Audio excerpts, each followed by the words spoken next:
राधे राधे। आप सभी का स्वागत है देवताओं की कहानी में।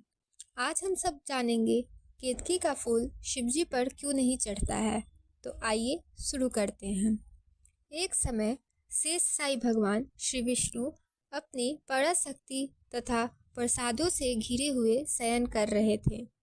उसी समय ब्रह्मात्माओं में श्रेष्ठ ब्रह्मा जी भी वहां पधारे तथा विष्णु से बातें करने लगे। बातें करते करते उन दोनों के बीच वाद विवाद होने लगा।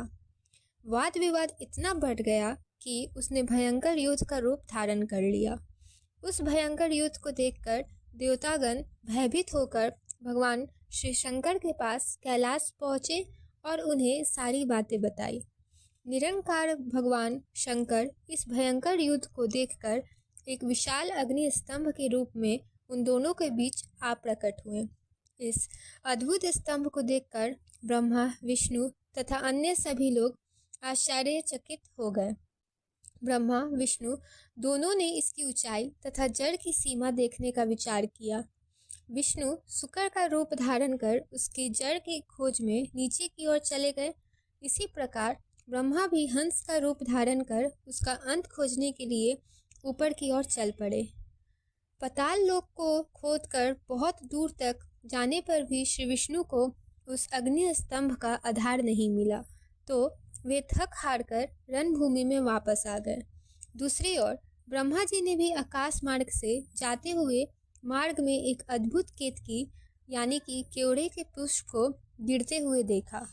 उस केतकी के पुष्प ने ब्रह्मा जी से कहा, इस स्तंभ के आदि का कहीं पता नहीं है, आप उसे देखने की आशा छोड़ दे।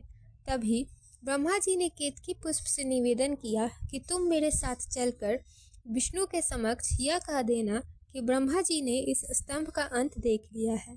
मैं इसका साक्षी हूँ, क्योंकि आपातकाल में मिथ्या भाषा का कोई दोष नहीं होता है। तो केतकी ने वैसा ही किया, लेकिन भगवान श्री शंकर तो अंतर्यामी थे। उन्होंने विष्णु की सत्य निष्ठा से प्रसन्न होकर देवताओं के समक्ष उन्हें अपनी समानता प्रदान की तथा ब्रह्मा से कहा, हे ब्रह्मा, तुमने असत्य का आश्रय लिया है, इसलिए संसार में तुम्हारा सत्कार नहीं होगा, ना ही तुम्हारे कई मंदिर बनेंगे और ना ही तुम्हारा कोई पूजा उत्सव आदि होगा। और झूठी गवाही देने वाले कपटी केतकी से भी कहा, तुम दुष्ट हो, मेरी पूजा में तुम्हें स्वीकार नहीं किया जाएगा। इसी वजह से शंकर जी की किसी भी पूजा में केतकी फूल को नहीं लाया जाता है।